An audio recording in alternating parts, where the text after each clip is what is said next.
Salam Kamir, kekaguman ilahi mengarah pada iman dan rahmat. Itulah singkatan dari Kamir, kekaguman ilahi. Saudara-saudari yang terkasih, apa saya sudah mirip dengan patung ini? Ini patung yang saya dapatkan ketika saya berkarya di Papua, di antara suku Kamoro. Mereka suku di daerah pantai, Timika, dan juga mereka pemahat yang uluh. Ini pahatannya. Ya mirip dengan Asmat ya. Asmat juga daerah pantai. Mereka pinter kalau mendayung perahu dan kuat-kuat badannya. Tegap-tegap karena sering mendayung perahu ini. Nah, ini mereka membuat patung seperti ini menggambarkan arwah leluhur yang selalu menyertai mereka dalam kehidupan sehari-hari. Bahkan kadang ada beberapa orang tumpuk-tumpuk seperti ini. Nah, saudara-saudari yang terkasih, roh leluhur itu orang sering menyebut juga makco, sering menyebut juga mereka nenek moyang kita, dan mereka juga selalu kita percayai sebagai penjaga yang selalu melindungi kita, atau malaikat pelindung yang selalu menjaga kita, makco. Nah, saudara-saudari yang terkasih, roh, bagaimana kita bisa berkomunikasi dengan roh dan kemudian juga berdoa. Mereka terutama yang selalu melindungi dan menjaga kita, mendoakan kita. Nah, saudara-saudari yang terkasih, Injil hari ini dan saya yakin hari-hari berikutnya sampai nanti Pentakosta akan berbicara tentang roh penghibur, roh kebenaran yang dijanjikan oleh Yesus sendiri. Dalam pesan terakhirnya, Yesus memberi wejangan-wejangan yang panjang dalam Injil Yohanes. Dan sekarang ini juga bicara tentang roh penghibur, roh kebenaran yang akan diberikan oleh Bapa. Yesus mengatakan, jikalau nanti roh penghibur telah datang, maka itulah roh kebenaran dari Bapa.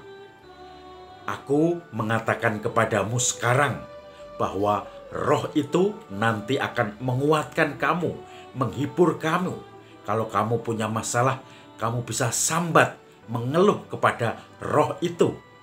Dan roh itu memberi kesaksian tentang saya. Tetapi kamu semua juga harus bersaksi tentang saya. Kita semua itu harus juga bersaksi tentang Yesus sendiri. Mereka mungkin akan menolak kamu, tetapi kamu harus tahu bahwa mereka tidak mengenal aku dan mengenal Bapa, sehingga mereka akan menolak. Bahkan mereka merasa akan mencelakai kamu, membunuh kamu dalam nama Allah. Saudara-saudari yang terkasih, dalam suasana penindasan itu, Yesus menjanjikan roh penghibur, roh kebenaran, roh yang menguatkan, roh yang memberikan semangat, roh yang kalau kita sudah putus asa, ngelokro, tidak ada harapan, mengangkat kita kembali. Roh yang selalu membuat kita berseri-seri di hadapan Tuhan dan selalu memberi kesaksian. Saya teringat kalau kita semua, maka kita semua dipesani oleh Yesus supaya kita bersaksi tentang Dia, bersaksi tentang pengharapan, tentang kasih, tentang Yesus yang telah menyelamatkan kita. Saudara-saudari yang terkasih, roh penghibur ini saya pernah merasakan sebagai sarana Tuhan untuk memberi semangat.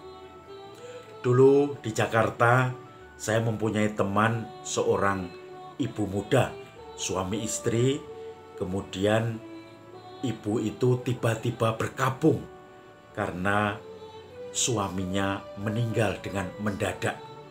Pada waktu itu suaminya sore masih olahraga, suaminya olahragawan, kemudian biasanya kalau pulang nyetel TV. Dan setelah itu si ibu muda tadi kemudian istirahat duluan karena tahu suaminya kadang sampai malam nonton TV.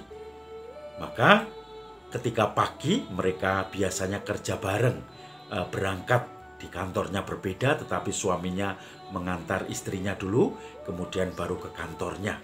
Nah, saudara-saudari yang terkasih, ibu muda ini kaget ketika bangun tidur, kok TV masih menyala, suaminya masih tiduran.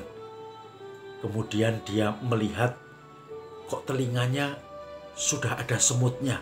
Dia sudah kaget, dibangunkan tidak mau bangun. Dan akhirnya dia baru sadar bahwa suaminya meninggal. Dan itu yang membuat dia kaget. Padahal sorenya masih berolahraga. Saudara-saudari yang terkasih, apa yang dibuat ibu muda tadi? Dia kemudian merasakan putus asa. Tidak ada semangat lagi. Dia mengabari teman-temannya bahwa suaminya meninggal, kemudian mengurus semua. Begitu selesai, dia baru bisa menangis. Keluar semua, seluruh bebannya. Dan dia trauma karena suaminya meninggal mendadak. Dan kemudian dia keluar dari pekerjaannya, dia pulang kampung. Kemudian beberapa saat di kampung, kadang dia membantu sekolah minggu di parokinya. Tetapi lama-lama dia bosan juga ketika di kampung. Waktu itu di Lampung pulangnya, kemudian kembali ke Jakarta. Di Jakarta dia mulai bekerja lagi, mulai menggali semangat lagi. Tetapi dia tidak punya semangat itu, masih trauma.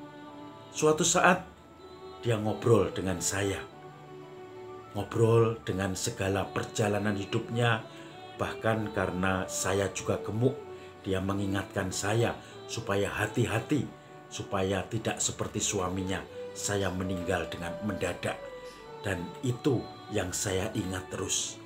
Maka saya pun juga menjaga dengan olahraga pada waktu itu.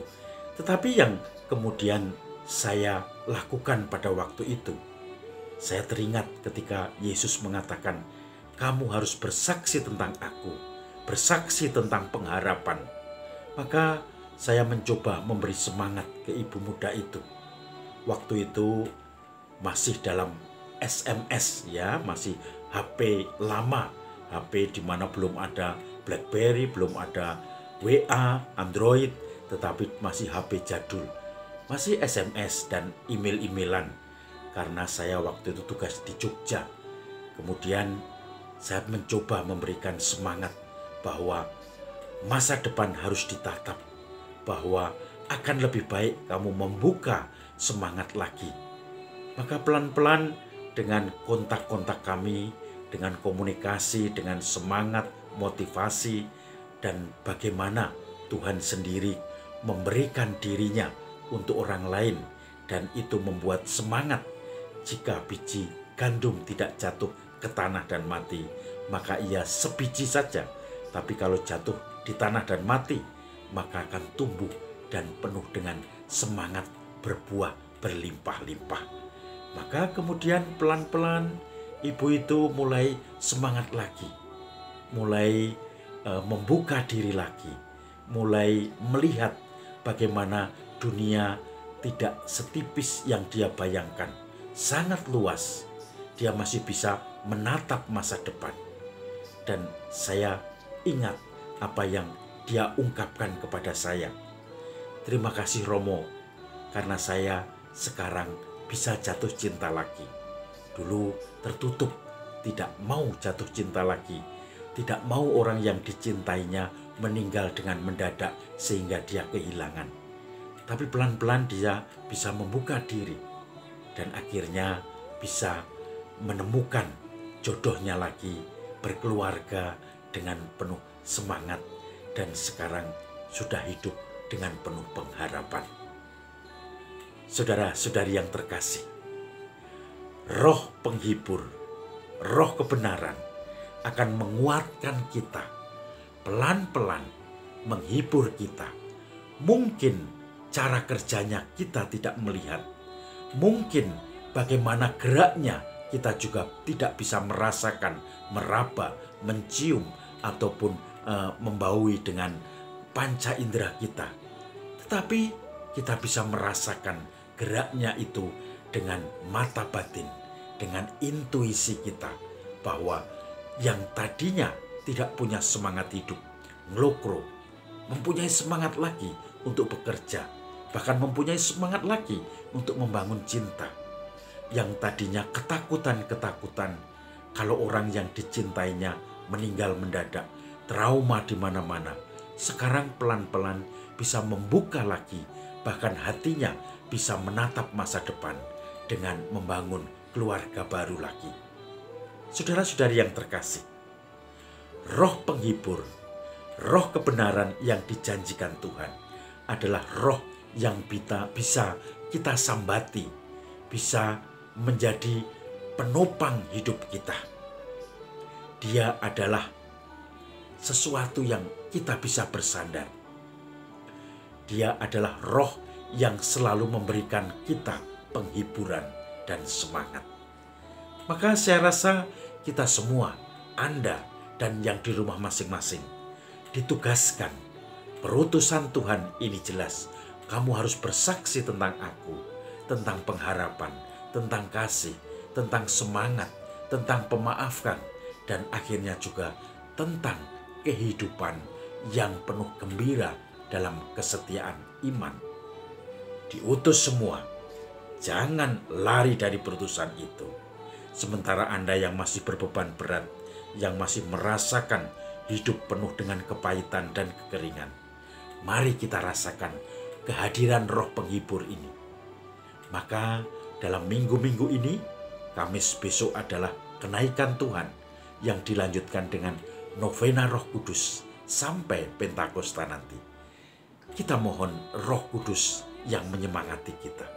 Kita mohon roh penghibur yang memberikan selalu pengharapan dan membuat kita tersenyum dimanapun, dalam kondisi apapun, dalam tekanan apapun, sehingga kita selalu bersyukur di hadapan Tuhan.